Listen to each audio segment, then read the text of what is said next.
My husband had an affair with my mother-in-law's closest friend, and together they planned to throw me out of my own home. I didn't scream, I didn't cry, I just smiled. Because in that moment, I finally understood everything. What I did next, they never saw it coming.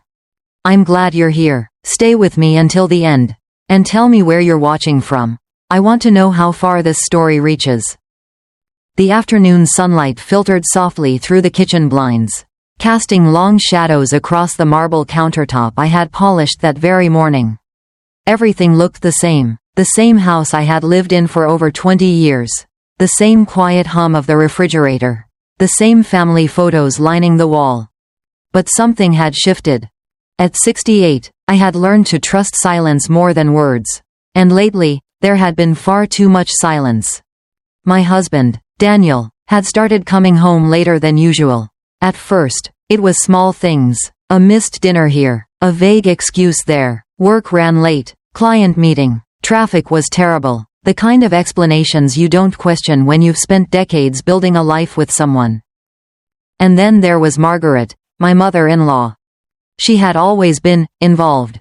Too involved, but recently, her presence had changed. She no longer criticized me openly. No sharp comments about my cooking. No passive remarks about how I handled things. Instead, she watched. Quietly, carefully. Like she was waiting. I remember the first moment something felt truly wrong. It was a Thursday evening. I had just finished setting the table, 2 plates. Like always, Daniel had texted me an hour earlier saying he'd be late again. I was about to clear the table when I heard laughter. Not from inside the house. From the driveway. I walked to the window slowly, not wanting to jump to conclusions, not wanting to feel what I was already starting to feel. And that's when I saw them. Daniel, standing too close. And beside him, Linda. Margaret's best friend. She was laughing, her hand resting lightly on his arm. Not the way a friend touches someone. Not the way someone stands when there are boundaries. Something inside me didn't break. It went quiet. I stepped back from the window before they could see me. My reflection in the glass looked calm. Too calm. I didn't confront them that night. I didn't ask questions. Instead, I went upstairs, sat on the edge of my bed, and folded my hands in my lap. Because deep down, I knew this wasn't just an affair. This was something planned. And I had the feeling I wasn't the only one being kept in the dark. The next morning, the house felt exactly the same. That was the unsettling part. The coffee machine still clicked on at 6:15 a.m. like it always had. The sun still came through the east-facing windows, lighting up the kitchen in that soft golden way I used to love. And Margaret, she was already there, sitting at the table, stirring her tea as if she had every right to be in the center of my home. "Morning," she said, without looking up. Her voice was calm, too calm. I nodded and moved toward the counter, reaching for my mug. My hands didn't shake, not anymore. Whatever I had felt the night before had settled into something quieter. Something sharper. Daniel walked in a few minutes later. He kissed his mother on the cheek. Not me. That, more than anything, told me everything I needed to know. For over 30 years, we had built routines together. Small things, unspoken things, a kiss in the morning, a hand on my shoulder as he passed by. Tiny gestures that meant, we're still us. But that morning, I was invisible. "I'll be late again tonight," he said, grabbing his keys. No explanation, no apology. Margaret glanced at him, then at me, and for a split second, I saw it. A look. Not concern, not confusion. Control. As if she already knew how this story would end. For the next 2 days, I said nothing. I watched. I listened. And the more I paid attention, the clearer the pattern became. Phone calls taken in another room. Conversations that stopped when I entered. Margaret arriving earlier, staying later. Moving through the house like she was measuring it. Memorizing it. Once, I caught her standing in the hallway outside our bedroom. Just standing there, staring at the door. When she noticed me, she smiled. "I was just looking for the guest towels," she said. We both knew that wasn't true. By Sunday evening, the air in the house felt heavy, like something was about to happen.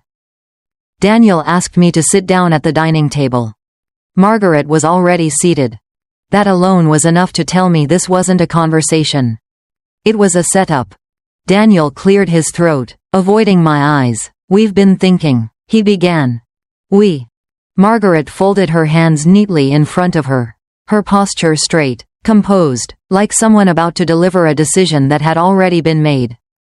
"This house," she said gently, "is becoming too much for you. Too much for me." I almost smiled. After decades of managing it, after every bill, every repair, every detail that kept this place running, now it was suddenly too much for me. Daniel finally looked up. "Maybe it's time you considered something smaller. Somewhere easier." Easier. The words were carefully chosen. Soft, reasonable. But underneath them, I could hear the truth. They weren't suggesting. They were removing me. I leaned back in my chair, studying both of them. Margaret's expression didn't change. Daniel looked relieved.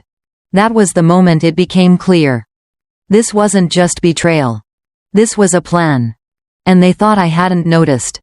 What they didn't realize was that I had already started putting the pieces together. And once I saw the full picture, I knew exactly what I was going to do next. On Monday morning, I left the house earlier than usual. I didn't tell Daniel where I was going, he didn't ask. Margaret was already in the kitchen again, like she had been all weekend, sitting in my chair, sipping tea from my cup. She glanced up as I grabbed my purse, her eyes lingering just a second too long. "Out early?" she asked. I nodded. "Just taking care of something." She smiled. That same quiet, knowing smile. As if she believed whatever I was taking care of wouldn't matter. The drive across town took about 20 minutes. I had made it countless times over the years. But never alone. Daniel had always handled these things. He liked to say it made life simpler for me. Now, I realized, it had just made things easier for him. The bank sat on the corner of Maple and 3rd, exactly where it had been for decades. Nothing about it had changed. Not the brick exterior, not the polished glass doors. But as I stepped inside, I felt something shift. For the first time in a long time. I wasn't walking in as someone's wife. I was walking in as myself. "Good morning, ma'am. How can I help you today?" The young woman behind the desk smiled politely, her tone professional but warm. I returned the smile. "I need to review all accounts connected to my name." There was a pause. Not hesitation, just surprise. "Of course," she said, gesturing toward a private office. "Let's take a look." I sat down, placing my purse neatly in my lap, my hands folded calmly over it. Inside, my thoughts were sharp, focused. Because if Daniel and Margaret were planning something, then the truth wouldn't be in their words. It would be in the details they thought I'd never check. As the account information began to appear on the screen, I watched carefully. Joint checking. Savings. Nothing unusual, at first. Then the woman frowned slightly. "That's interesting," she said. My eyes lifted to meet hers. "What is?" She turned the screen slightly toward me. "There are additional accounts linked under your name, separate from the joint ones." Separate. I felt something cold settle into place. "I didn't open those," I said quietly. She nodded. "They've been active for several years." Several years. I leaned back slightly, processing. Daniel had always insisted on handling the finances. He said it was easier that way. Less stress for me. I had trusted him. Of course I had. "Can you show me everything?" I asked. She hesitated for only a moment before nodding again. One by one, the numbers appeared. And with each line, the picture became clearer. Transfers I never approved. Accounts I never accessed. Money moving in ways I had never been told about. It wasn't chaos. It was organized. Careful. Planned. By the time I left the bank, the morning sun felt different. Brighter. Sharper. Because now, I wasn't guessing anymore. Daniel hadn't just betrayed me. He had been preparing for something. For a long time. And Margaret? She hadn't stepped in recently. She had been part of it from the beginning. I sat in my car for a moment, my hands resting lightly on the steering wheel. No anger. No panic. Just clarity. They thought I didn't know anything. They thought I would sign whatever they put in front of me, and quietly step aside. I glanced at the folder in my lap, the one the bank had printed for me. Pages of numbers. Proof. Truth. I closed it slowly. Because now, I finally understood the game they were playing. And for the first time, I was ready to play it better. I didn't confront them. Not that day, not the next. Instead, I started remembering. Because once I saw the numbers, once I understood there were accounts I had never touched. Money I had never approved, something inside me shifted. This hadn't started last week. It hadn't even started this year. It had been building quietly, right in front of me. I sat in the living room that afternoon. The same place where I had spent countless evenings folding laundry, watching old shows, waiting for Daniel to come home. The house looked the same. But now, every corner held a different meaning. Every memory felt like a clue I had ignored. Margaret hadn't always been so careful. Years ago, she was direct. Sharp comments, small criticisms. "You're too soft with him. You don't understand how this family works. You should let Daniel handle important decisions." Back then, I thought it was just personality. A strong mother, a protective woman. I told myself she meant well. But now, I remembered things differently. The way she insisted Daniel take over all financial decisions after his father passed. The way she praised him, constantly, whenever he stepped up to manage things. The way she slowly removed me from conversations that mattered. "Don't worry about that, dear. Daniel will take care of it. You have enough on your plate." It hadn't sounded like control. It had sounded like help.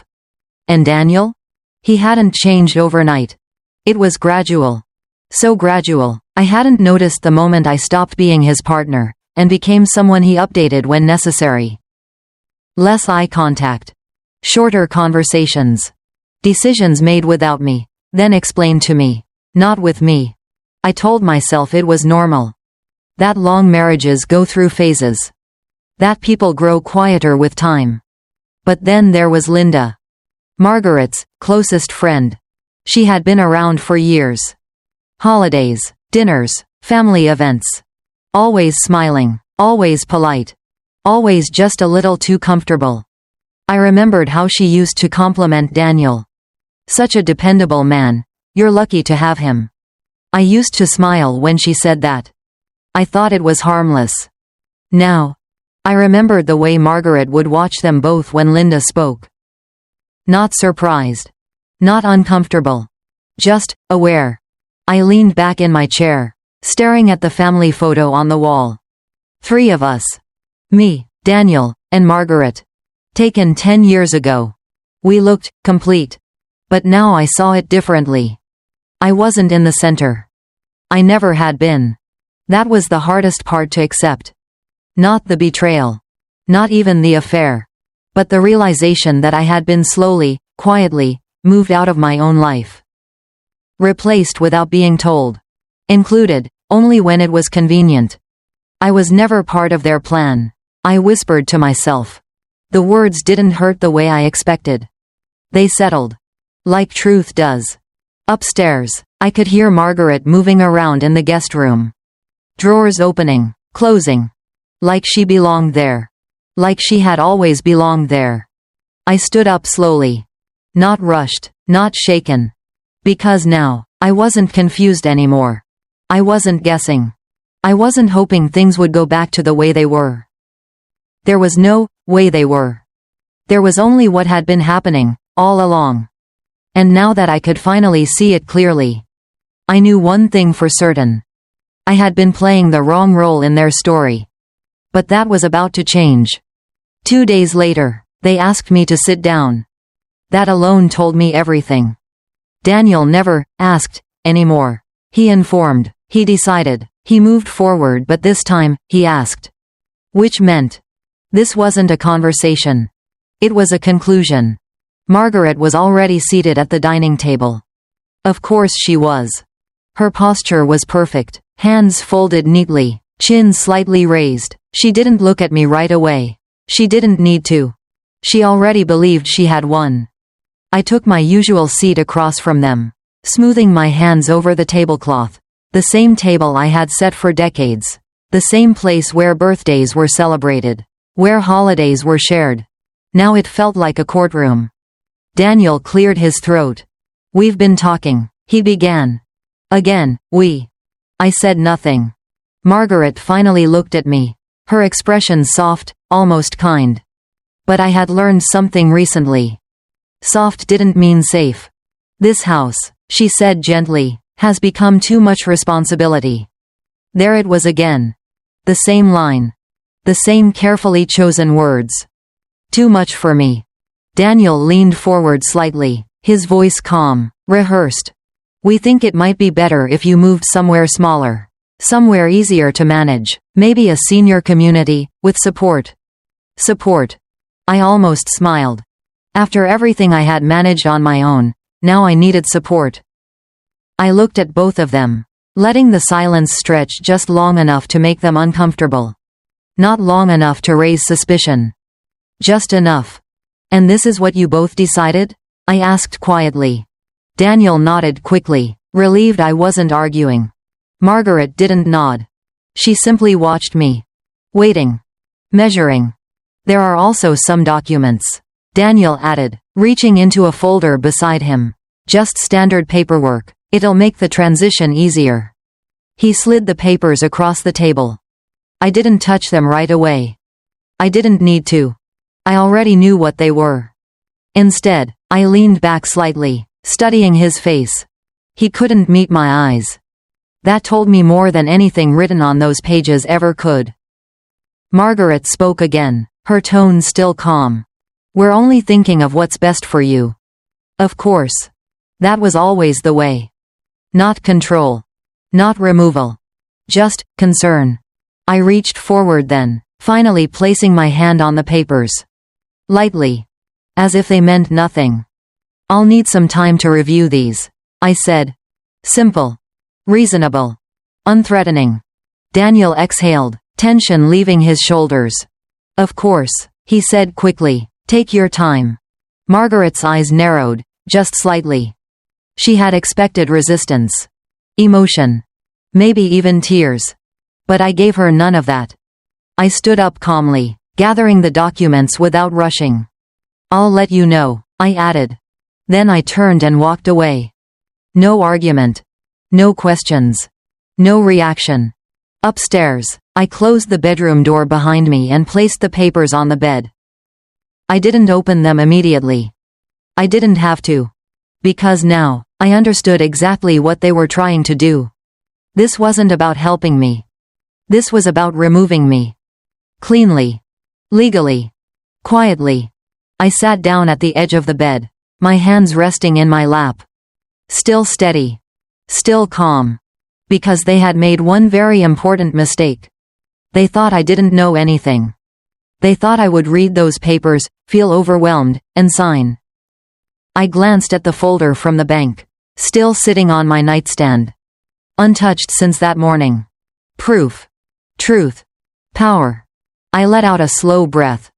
Not anger. Not fear. Just clarity. I won't sign anything, I said softly to the empty room. And for the first time since all of this began, I wasn't reacting anymore. I was preparing. I didn't open the documents right away. Instead, I made a phone call. Not to Daniel, not to anyone in the family. To someone Margaret didn't know existed. Good afternoon, law offices of Carter and Blake. The voice on the other end was calm, professional. I hadn't spoken to them in years. Hello, I said, my tone steady. My name is Evelyn Harper. I need to schedule a consultation. There was a brief pause. Then, of course, Ms. Harper, is this regarding estate or property matters? I glanced at the folder on my bed. Yes, I said quietly, property, and ownership. The appointment was set for the next morning. I didn't mention it to anyone. That night, Daniel came home late again. I was already in bed. The lights off, the house quiet. He didn't check on me. Didn't ask if I was awake. He simply moved through the room like I wasn't there. And for the first time, that didn't hurt. The next morning, I dressed carefully. Not formally, not dramatically. Just, deliberately. At 68, I understood something most people didn't. How you walk into a room matters. The law office was on the 12th floor of a downtown building. Glass walls, clean lines, quiet confidence. Very different from the life I had been living. Ms. Carter greeted me personally. She was younger than I expected, mid-40s. Sharp eyes, no wasted movements. "Ms. Harper," she said, offering her hand, "what can I help you with?" I didn't start with emotions. I started with facts. I placed the documents from the dining table in front of her. Then the bank statements. One by one. No rush. No explanation. She reviewed everything in silence. Her expression didn't change much, but I noticed the moment she leaned back slightly. That was the moment she understood. "Did you sign any of these yet?" she asked. "No." "Good. Just one word." But it carried weight. She tapped the papers lightly. "These documents are structured to transfer control, not just of the property, but of Associated Financial Authority." I said nothing. I already suspected that. She continued, more focused now. "Based on what I'm seeing, a significant portion of these assets are either jointly held, or tied to accounts that legally require your consent." I met her eyes. "So they can't remove me?" I asked. Her answer was simple. "Not without you." Silence settled between us. Not heavy. Clear. "And the separate accounts?" I asked. "The ones I didn't know about." She nodded. "We'll need to investigate further.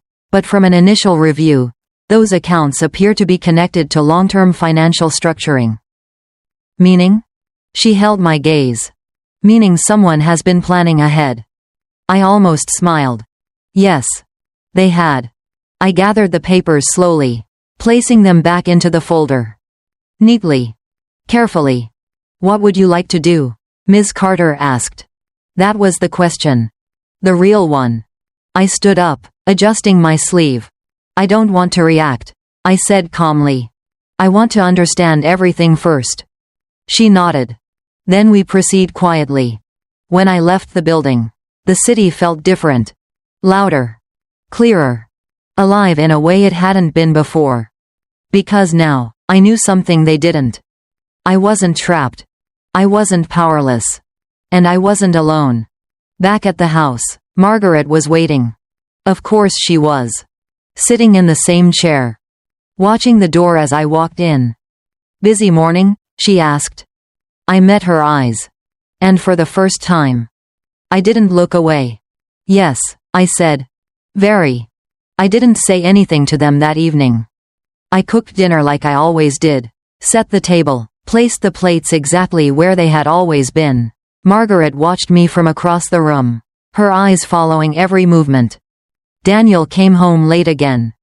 He didn't ask what I had done that day. I didn't offer. Because now, I understood something important. They were waiting for me to react. And I wasn't going to give them that. The next morning, I returned to the law office. This time, Ms. Carter was already prepared. Files neatly arranged, notes organized, a quiet kind of precision. "I did some preliminary digging," she said, as I sat down. I folded my hands in my lap, listening. "The accounts you mentioned," she continued, "they're part of a larger structure." I felt that same cold clarity settle in again. "A trust?" I asked. She nodded slightly.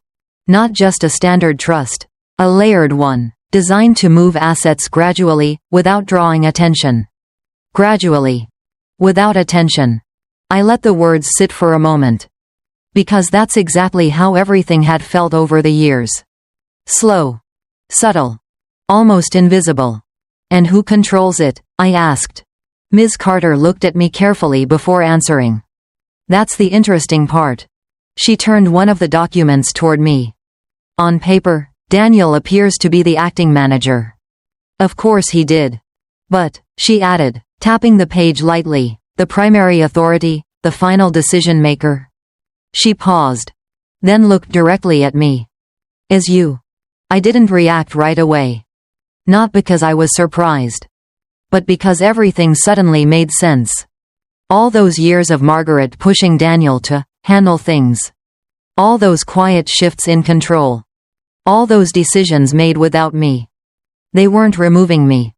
They were working around me. They thought I wouldn't notice. I said softly. Ms. Carter didn't respond. She didn't need to. There's more, she continued. She slid another document forward. Several transactions were initiated recently. Large ones. I glanced down. Numbers I recognized. Dates that were recent. Very recent. They were trying to move assets before something changed, she said. Before I noticed, I finished. Silence filled the room again. But this time, it felt different. Not heavy. Focused. What happens if I step in? I asked. Her answer was immediate. Everything stops. I leaned back slightly. Thinking. Not emotionally. Strategically. They've already started, I said. Yes. And they think I'll sign those papers. Yes. I nodded slowly. Because now, I could see the entire structure. The plan. The timing. The confidence. They thought I was out of the picture. They thought I didn't understand the system they were using. They thought they were one step away from finishing this. I closed the folder gently. Carefully.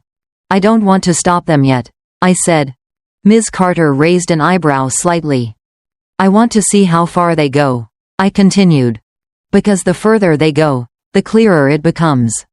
She studied me for a moment. Then nodded. Understood. When I walked out of that office, I didn't feel shocked. I didn't feel hurt. I felt steady. Back at the house, Margaret was in the living room. Reading. Waiting. She looked up as I entered. Her eyes sharp, observant. Calculating. Everything all right? She asked. I met her gaze. Held it. Yes, I said calmly. Everything is becoming very clear. For a brief second. Just a second. Her expression shifted. Not fear. Not yet. But something close. And that was enough for me to know. I was no longer the only one watching. I didn't act right away. That was the part they didn't understand about me.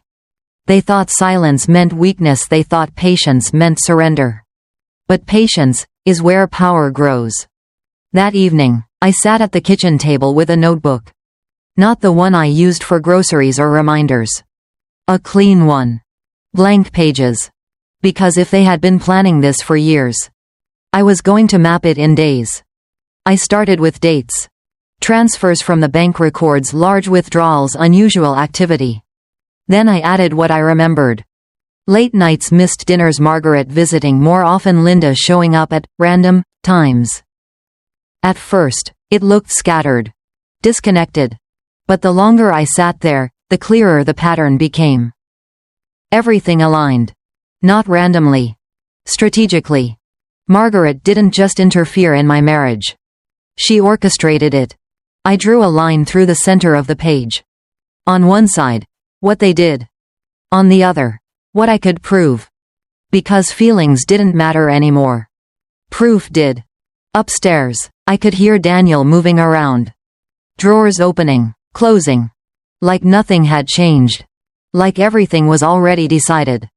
I closed the notebook slowly. Because now, I had enough to begin. The next morning, I went back to see Ms. Carter. This time, I didn't just bring documents. I brought structure. She reviewed my notes carefully. Line by line. No interruptions. When she finished, she looked up at me. This is very thorough, she said. I had time, I replied. She nodded slightly. Then we can move forward. Forward. Not react. Not defend. Move. We'll start by securing what is already yours, she explained. Accounts, access points, authorization layers. I listened carefully. Every word mattered. Once we activate your authority, she continued, any movement on their end will trigger restrictions. Without alerting them? I asked. A small pause. Then. Not immediately. Good. Because I didn't want them to stop. Not yet. I also want copies of everything. I added. All transactions, all linked entities. She nodded. I'll have my team prepare a full report. When I left the office, I didn't feel overwhelmed. I felt organized. Back home, Margaret was in the hallway. Again. Standing near the bedroom door. You've been out a lot, she said, her tone light. I walked past her without stopping. Just taking care of things. She didn't follow. But I could feel her watching. That afternoon, Daniel came home earlier than usual. He stood in the doorway of the living room, studying me. Like he was trying to read something that wasn't there before. You've been quiet, he said. I looked up from my book. Have I? He hesitated. Then nodded. I gave him a small smile. Not warm. Not cold. Just controlled. I've just been thinking, I said. He didn't ask what about. That told me everything. That night, I placed the documents they had given me back on the dining table. Exactly where Daniel had left them. Untouched. Unopened. Because now, the roles had shifted. They thought they were preparing to remove me. They thought I was still trying to understand what was happening. But the truth was, I already knew. And while they were planning the end of my place in this house, I was quietly preparing the end of their control. I turned off the lights and walked upstairs. No rush. No hesitation. Because I didn't need to confront them. I didn't need to argue. All I needed was for them to keep going. I didn't expect them to wait much longer. And they didn't. 3 days later, Daniel asked again. Can we talk tonight? He said, standing by the kitchen counter. His tone unusually careful. I looked up at him, holding his gaze just long enough. Of course, I replied. That evening, the table was already set. But not by me. Margaret had arranged everything. Plates aligned perfectly, glasses placed with precision, even the candles were lit, something she never did unless she wanted control over the atmosphere. It wasn't dinner. It was a stage. I took my seat quietly. Daniel sat across from me. Margaret, at the head of the table. Exactly where she believed she belonged. For a moment, no one spoke. The only sound was the faint ticking of the clock on the wall. Then Daniel cleared his throat. Have you had a chance to look at the documents? There it was. The question they had been waiting to ask. I folded my hands in my lap. I did, I said calmly. Not a lie. I had seen enough. Margaret leaned forward slightly. And, she asked, her voice smooth. Controlled. I let a small pause settle between us. Not long. Just enough. I think I understand what they're for, I said. Daniel nodded quickly, almost relieved. Good, then you know it's just about simplifying things. Simplifying. Such a gentle word. Margaret added softly, we're trying to make this transition easy for everyone. Everyone. I looked at her. Really looked at her. At the way her fingers rested lightly on the table. At the calm confidence in her posture. She truly believed I was about to agree.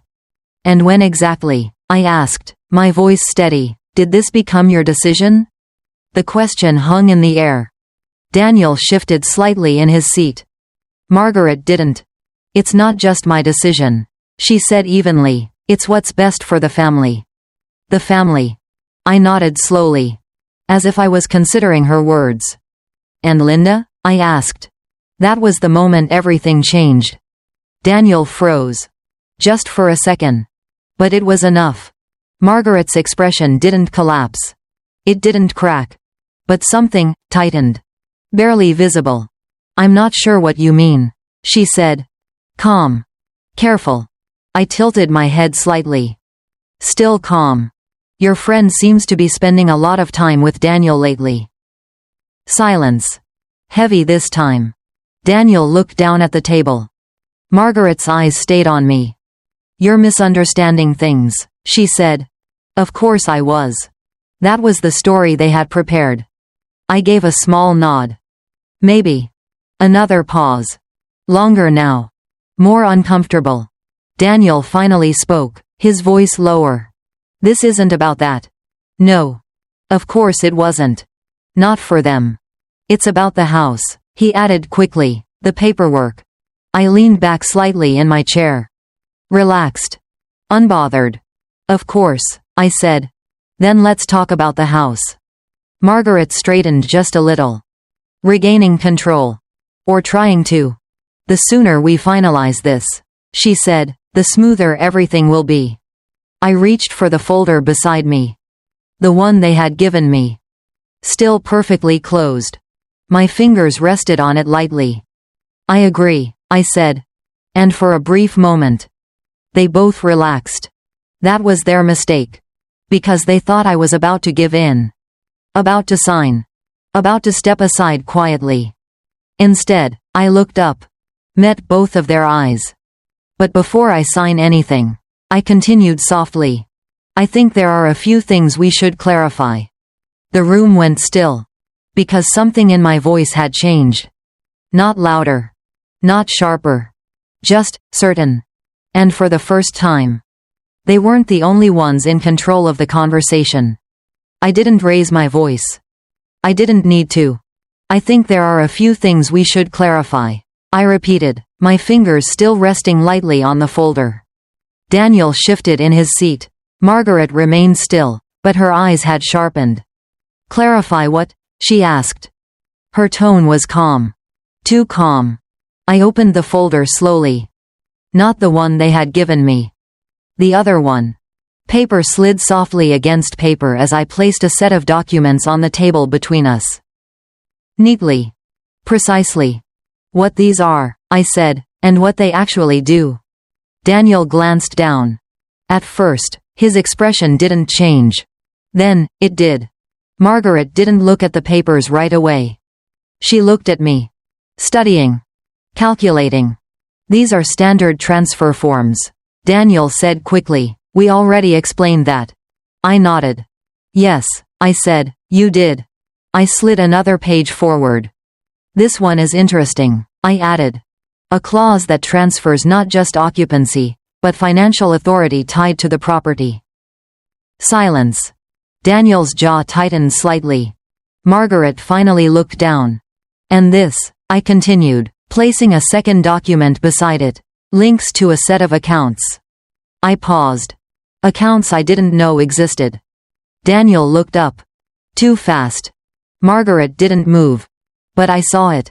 That small shift in her posture. "You're misunderstanding," she began. I raised my hand gently. Not to interrupt. To stop the pattern. "No," I said quietly. "I'm not." The room went still. "I went to the bank," I continued. "And then I spoke to a lawyer." Daniel's face lost color. Margaret's expression didn't break. But her eyes. They changed. "You had no right," she started. I met her gaze. Calm. Unmoved. "I had every right," I said. Another pause. Longer now. Heavier. I leaned back slightly in my chair. Not defensive. Not aggressive. Just certain. "The accounts," I said, "are structured under a trust." Daniel said nothing. "And the authority tied to that trust." I let the sentence hang for just a moment. "Belongs to me." That was when everything shifted. Daniel blinked. Once. Twice. Like he hadn't heard me correctly. Margaret didn't blink. But her fingers, resting so neatly on the table, tightened. "That's not possible," Daniel said. Quiet. Unsteady. I didn't argue. I simply slid the final document forward. "It is," I said. He looked down. "Read." Stopped. Margaret leaned in slightly, her composure still intact, but thinner now. "For years," I continued, "you've been moving things around. Quietly. Carefully." I looked at Daniel. Then at her. You thought I wouldn't notice. Silence answered me. You thought I would sign these, I added, tapping the papers they had given me. And step aside. Daniel's voice came out lower this time. You don't understand how this works. I almost smiled. No, I said softly. You don't understand how this works. Another pause. Because now, for the first time, they weren't ahead. I don't need to sign anything, I continued. And until I do, I let the words settle. Nothing moves. The clock on the wall ticked. Loud now. Unavoidable. Margaret leaned back slowly. For the first time that evening. She didn't look in control. I closed the folder gently. Carefully. I won't be signing these, I said. No anger. No emotion. Just fact. Then I stood. Not abruptly. Not dramatically. And as I walked away from the table, I added one last thing. If you want to continue this conversation, I paused at the doorway. You can do it properly. I didn't look back. I didn't need to. Because behind me, their plan had just collapsed. I didn't go back to the dining room that night. I didn't need to see their faces to know what was happening. The house was quiet. Not the usual quiet I had grown used to over the years. This was different. Heavier. Like something had shifted, and hadn't settled yet. I sat in the bedroom. The door slightly open, listening. Not intentionally. But the silence made every small sound carry. At first, nothing. Then, low voices. Daniel's. Margaret's. I couldn't make out every word. But I didn't need to. The tone said enough. Confusion. Tension. Something close to panic, though neither of them would ever admit that. She must have. Daniel's voice. Cut off. A pause. Then Margaret, sharper now. That's not possible. I almost smiled. For years, she had been certain. Certain of her control.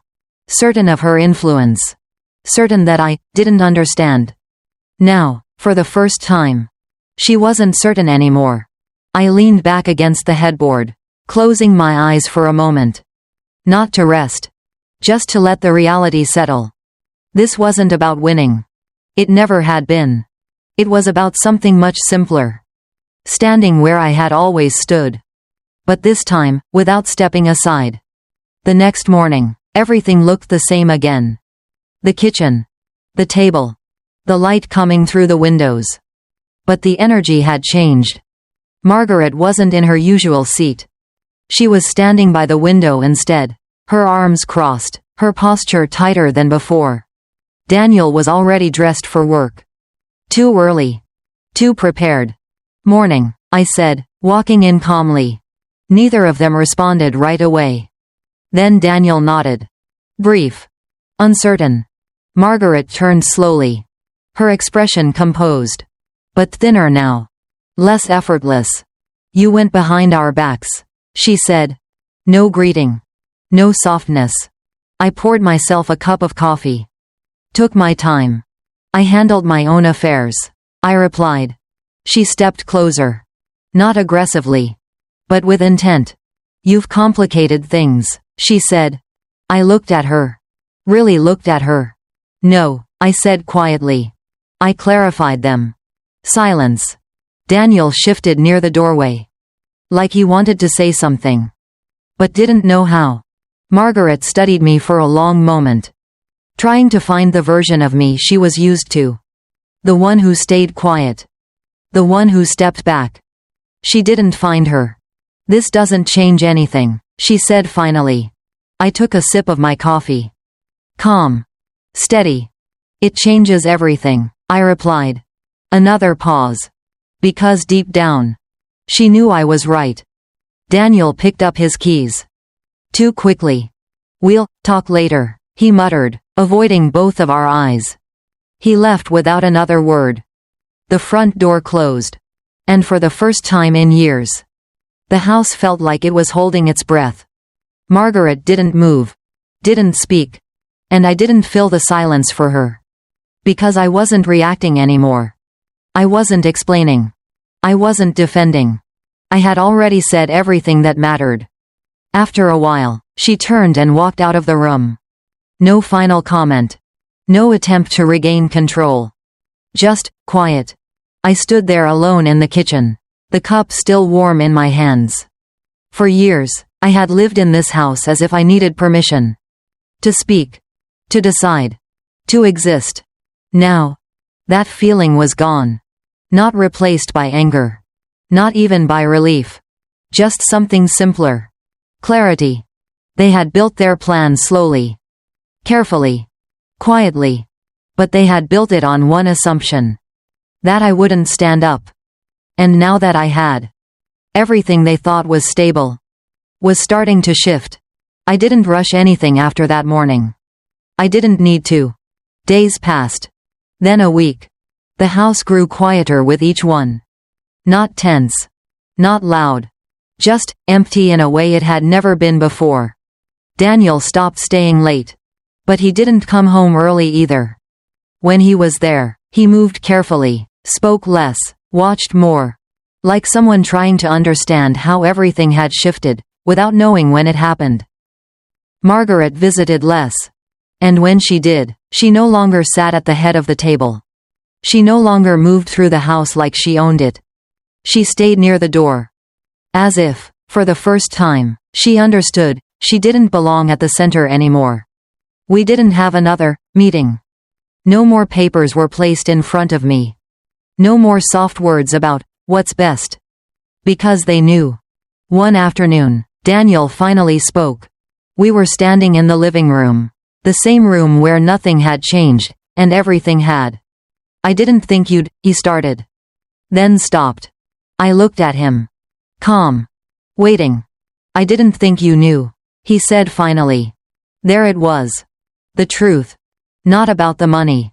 Not about the house. About me. I nodded slightly. I know, I said. He looked down. For the first time in a long time, he didn't have anything to say. I never wanted things to go this way, he added quietly. Maybe he believed that. Maybe he didn't. But it didn't matter anymore. I didn't either, I replied. No anger. No accusation. Just truth. A few days later, I met with Ms. Carter again. Everything was finalized. Not dramatically. Not loudly. Cleanly. Legally. Properly. The accounts were secured. Access was clarified. Authority restored to where it had always been. And the house? It remained exactly where it was. So did I. Margaret stopped coming entirely after that. No calls. No messages. No explanations. Some people don't apologize. They simply disappear when they lose control. Daniel stayed. But something between us had already ended. Not in a single moment. Not in a single decision. In 1,000 small ones. Over years. We lived in the same house. But not in the same life. And strangely, that felt honest. One evening, I stood in the kitchen again. The same light. The same quiet. The same space I had once felt pushed out of. I set a single cup on the table. Poured myself tea. Sat down. No waiting. No wondering. Just stillness. For the first time in years, I wasn't trying to hold anything together. I wasn't trying to understand anyone else's decisions. I wasn't trying to stay where I wasn't wanted. I was simply where I belonged. They had tried to remove me from my own life. Quietly. Carefully. But in the end, they were the ones who stepped out of it. I didn't fight. I didn't chase. I didn't break. I just stayed. And sometimes, that's the strongest thing you can do.